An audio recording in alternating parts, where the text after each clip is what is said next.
Murder at Midnight. Hook, wait. Come back here. Wait, nothing. I said you were nuts, crazy. And... No, don't. I'm sorry, Hook. Very sorry. But I had to have it. I'm going to have it. And once you're dead, you'll never miss it. Midnight, the witching hour when the night is darkest, our fears the strongest, and our strength at its lowest ebb. Midnight, when the graves gape open and death strikes. How? You'll learn the answer in just a minute in The Dead Hand.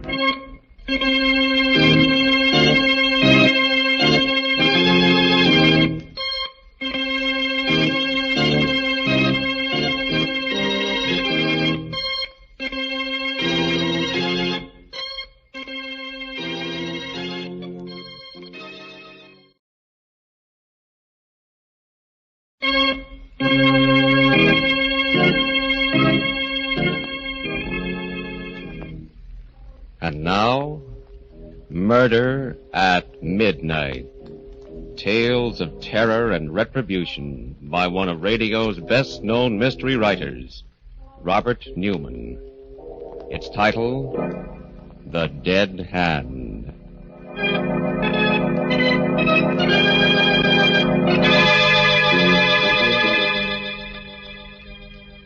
The small studio cottage on Dr. Martin Trent's estate.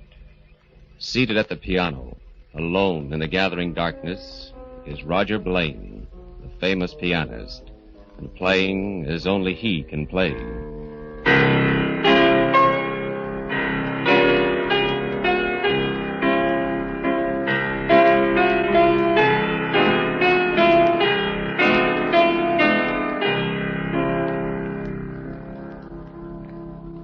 Can't you hear me, Lorna? You must hear me. And you must come here now to me. I'm calling you, Lorna. Calling to you in a way you could never resist. With my music, making your heart beat faster, your breath come quicker. Lorna! Hello, Roger. Am I disturbing you? Always, Lorna. Just as I disturbed you. As we disturbed each other since the first time we met. Martin's out at the hospital, and I heard you playing, so... That's not why you came, Lorna. You came because I called you. Because you promised you'd come and give me your answer. What we talked about last night, my going away with you? Roger, I must have been mad. I don't know what got into me. Don't you, Lorna? This is what got into you. My music. Telling you things I never could tell you in words. Roger, stop.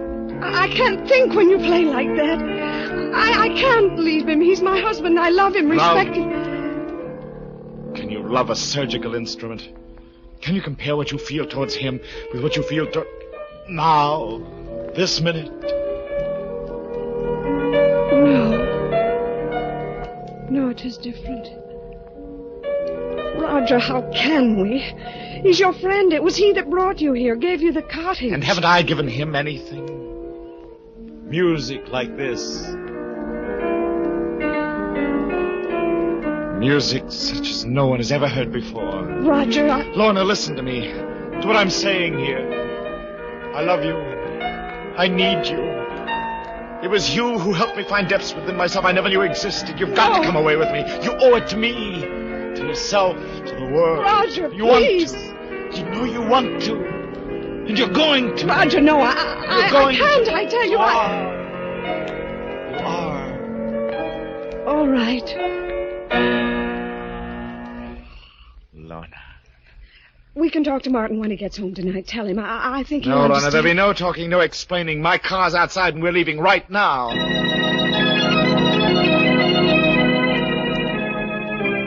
The music, my music, was still with me as we drove out through the gates, down the highway, pulsing, throbbing. Yes, I could hear it, but could Lorna? I glanced at her sitting there beside me. Happy, dearest? What? I don't know, Roger. You don't know? Don't you realize what this means, Lorna? I'm playing better than I ever played before, and this is only the beginning. After my New York concert, South America, then Europe. Roger, are you sure you love me? Me as a person? Oh, what do you mean, Lorna? I know you've said you do, but whenever you've talked about it, Roger, about us, you've talked in terms of your music. Roger, are you sure that's not what you love? Well, of course I'm sure. If I didn't have my music, if I couldn't play, I don't think I could live. But it was you. You who lifted me to heights I never dreamed of, technically, emotionally. Roger, stop the car, turn around, take me back. What? Take me back. I don't understand. I do, for the first time. With Martin away so much, I was lonely, flattered by your attention. And your music was like a drug, keeping me from thinking. But now I can think. And I know you don't love me, and I don't love you, so please, Roger, take me back. No. But, Roger, can't you see? This whole thing was a mistake. It was not a mistake. And I won't take you back. Well, I'm going back, whether you take me or not, and if you won't stop the car... Laura, no! Let go of that brake! Let go! That ditch! Look out! We're going to...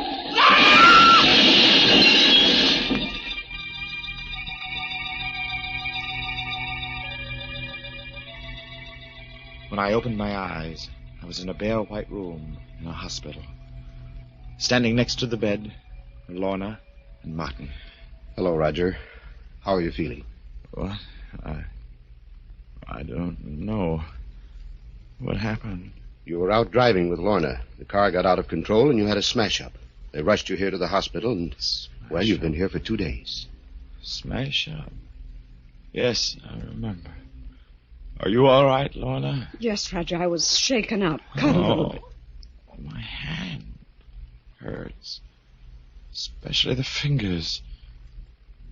Nothing happened to it, did it, Martin? I've got a concert in a few weeks, you know. Roger, don't stop it. What? Why are you looking at me like that? Oh, Don't worry about it, Roger. Not now. But I've got to know. I've got to see. Roger, please.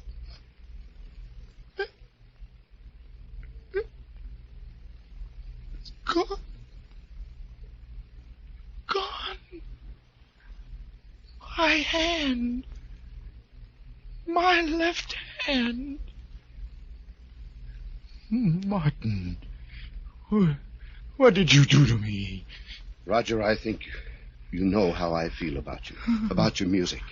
You've got to believe me when I tell you there was nothing I could do about it. Nothing. It was your hand or your life. My life? And what is my life without my music? There's nothing. Worse than nothing. A living death.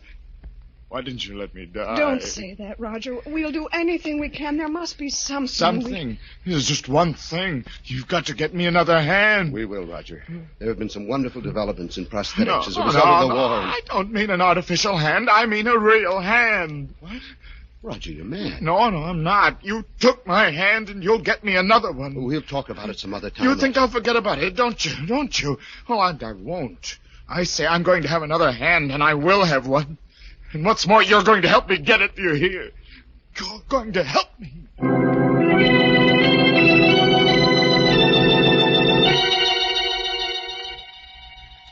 I was able to get up and around a few days later.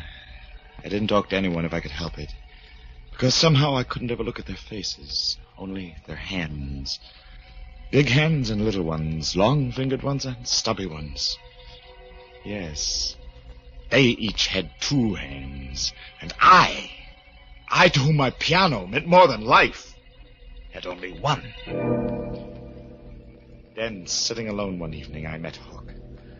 I looked up, and there he was, a small, slight, sharp-featured man. Hello. Nice evening. Yes, I suppose it is.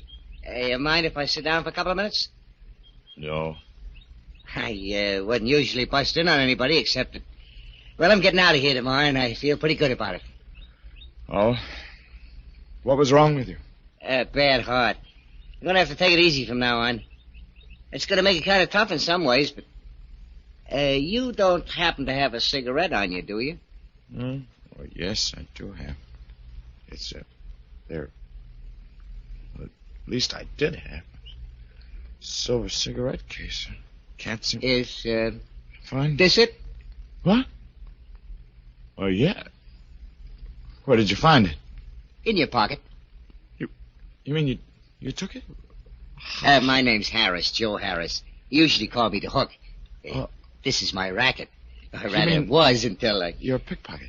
Well, wanted the best in the business. But now with my ticket going bad, I guess I'll have to lay off, except like now for a gag. You didn't mind, did you? Mind? Well, certainly not. I'm very impressed. As a matter of fact, do you mind if I look at your hands?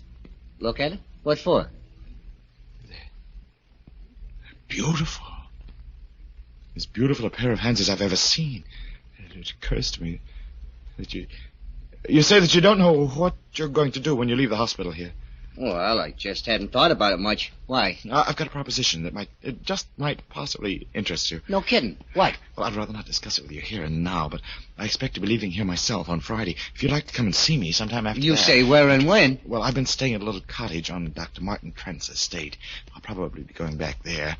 How about Saturday night, late, around 11:30? Fine. Okay with me. Then it's a date. I left him there, hurried back to my room. I wanted to be alone. Had to be alone, for I was afraid that what was on my mind might show in my face. It certainly was a date. A date with death. A man obsessed, half mad, and his unsuspecting victim. Will both of them still be alive to hear it when the clock strikes 12 for murder at midnight?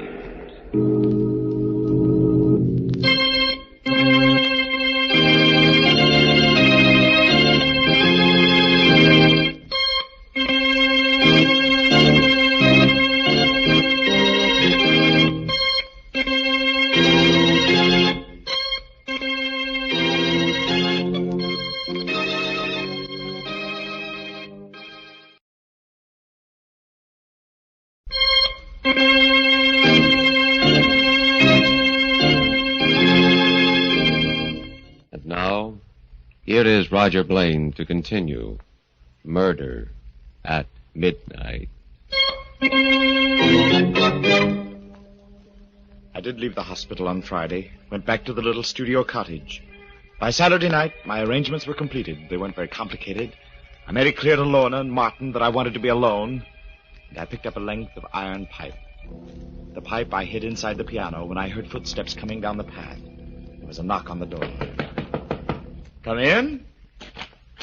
Hi. Not too late, am I? No, you're not too late. Hey, pretty nice place you got here. Yes, it is quite nice. Sit down. Oh, thanks. Yeah. Now, what's this here proposition you want to talk to me about? It's a very simple one. How would you like to make $10,000? What do I have to do? You don't have to do anything. Just sell me something. Your left hand. What? You're nuts. No, I'm serious. I've got the money right here in cash. I don't get it. I just don't understand. Look, I'm a musician. I'm a pianist. Or I was until I lost my hand. If I can't go on playing, then life doesn't mean anything to me. My own life or anyone else's. But you, how important is your hand to you? Now, an artificial one will do almost as well.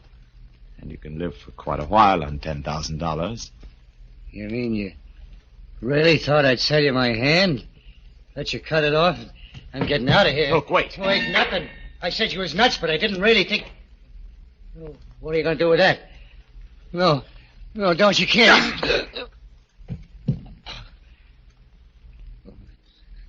Some way, somehow I'll get you for this. I swear. I'm sorry, Hook. Very sorry. But I have to have it.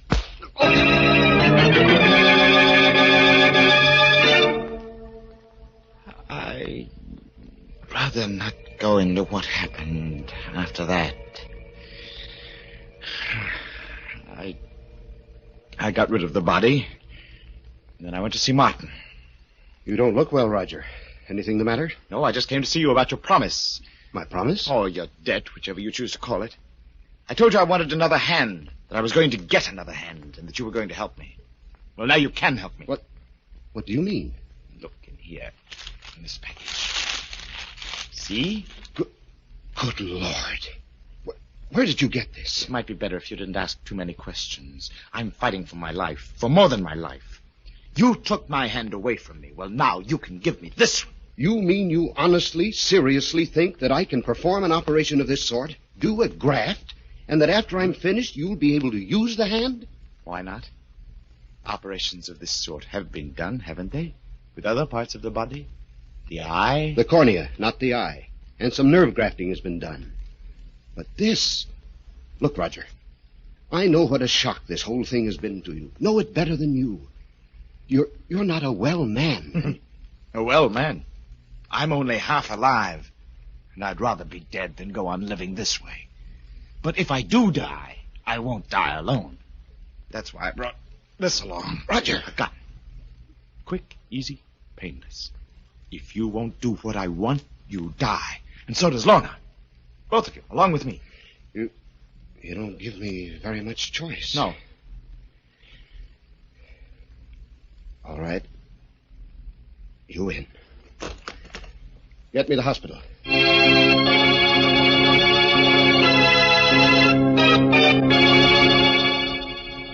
Even before I became fully conscious, before I opened my eyes, I knew that it had been done.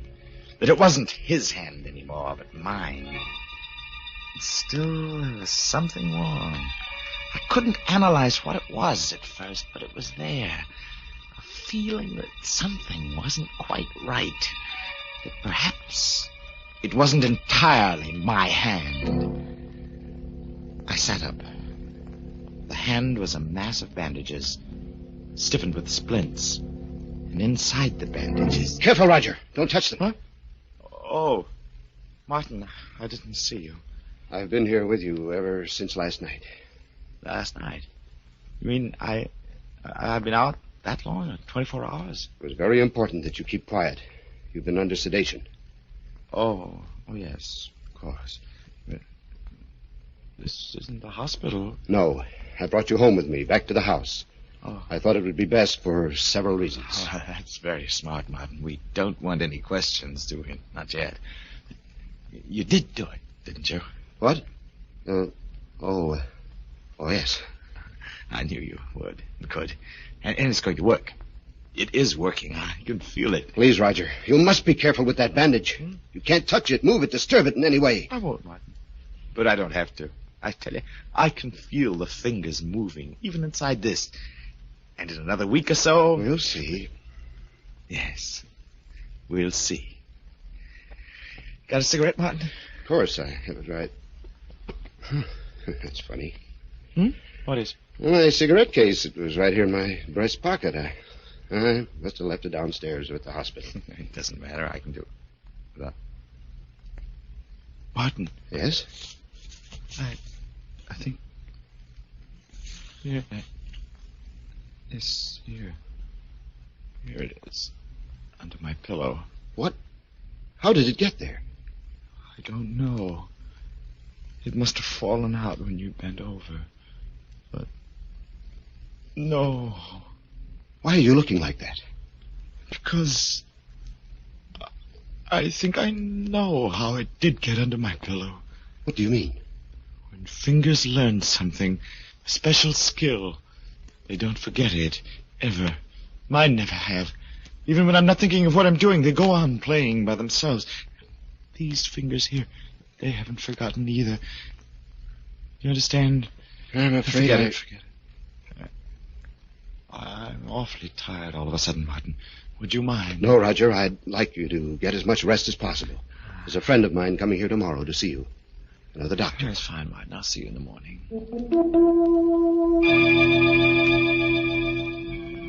Yes, I was tired, but that wasn't why I asked Martin to go. I did it because I wanted to be alone, because I had to be alone. because I knew now what it was that I'd only sensed before. The hand, Hook's hand, had a will of its own. It had picked Martin's pocket without my even being aware of it. I lay there alone in the darkness after Martin went, not touching the bandages, but flexing the fingers, forcing them to obey my will. I had to do that. I knew I had to do it, because I suspected what might happen. And what did happen proved that I was right. I fell asleep finally. And while I was asleep, I dreamed. I dreamed I was walking down a dark, labyrinthine corridor somewhere under the earth. Then... A little closer, Roger. Huh? Just a little closer. Who's that? Who's there? Just me. Waiting for you. Hook! Yeah, Hook. I said it'd get you. Well, out of the darkness came a hand that clutched me by the throat, gripped it tighter, tighter, tighter. I fought against it. I tried to scream and woke up. Yes, I woke up. And my waking was more horrible than the dream, for the hand was there, gripping me by the throat, moaning, exerting every ounce of my strength and will. I fought it off and pulled it down. I lay there, bathed in a cold sweat, staring at it, feeling the fingers quivering inside the bandages. My hand or his, I was tied to it now. Tied to a thing that was seeking to destroy me. Shaking convulsively, I leaped out of bed. I ran out into the hall and down the stairs to the living room. The piano. That was the one thing that might save me, save my reason. Seating myself at the piano, I started to play, using only my right hand at first. But I tried to force my left hand, his hand, to join in. Then suddenly... No, Roger. No. That won't work.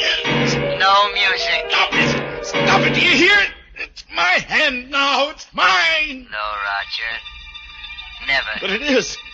I'm stronger than you are. Nothing is stronger than I am. Nothing in the world. And there's no escape. Because we're one now, Roger. And wherever you go, I'll be there too. It's not true. It's not. What are you doing? Just a little closer to the desk, Roger. A little closer. That paper knife. No, you can't. But I can, Roger. I told you I'd get you somehow. Some way.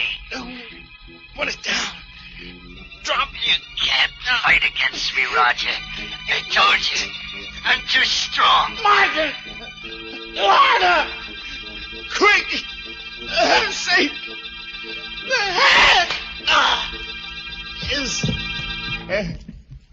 Where is he, Martin? The living room. I heard the piano and... Good Lord. Roger!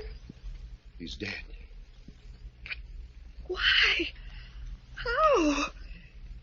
He was saying something about a hand. He was in a completely psychotic state as a result of shock and a sense of guilt. The state psychiatrist was coming tomorrow to commit him. Oh, Martin.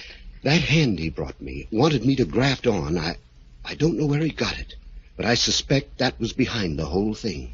Behind it? Yes. Well, what do you mean? You don't really think I did graft it on, do you? Why? He was desperate, and I had to do something to quiet him.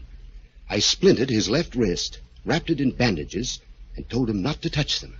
But, Martin, that paper knife in his chest. Which hand is holding it? His right one, his good one. Yes.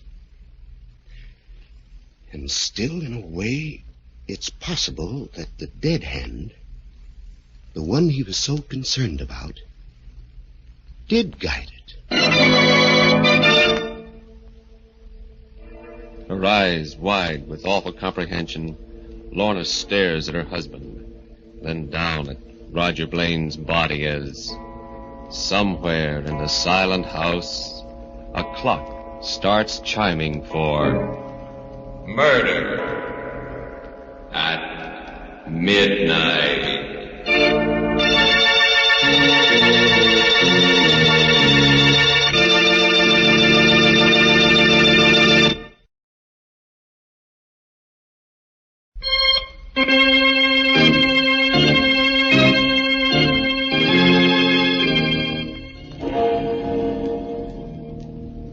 remember to be with us again when death stretches out his bony hand and the clocks strike 12 for Murder at Midnight.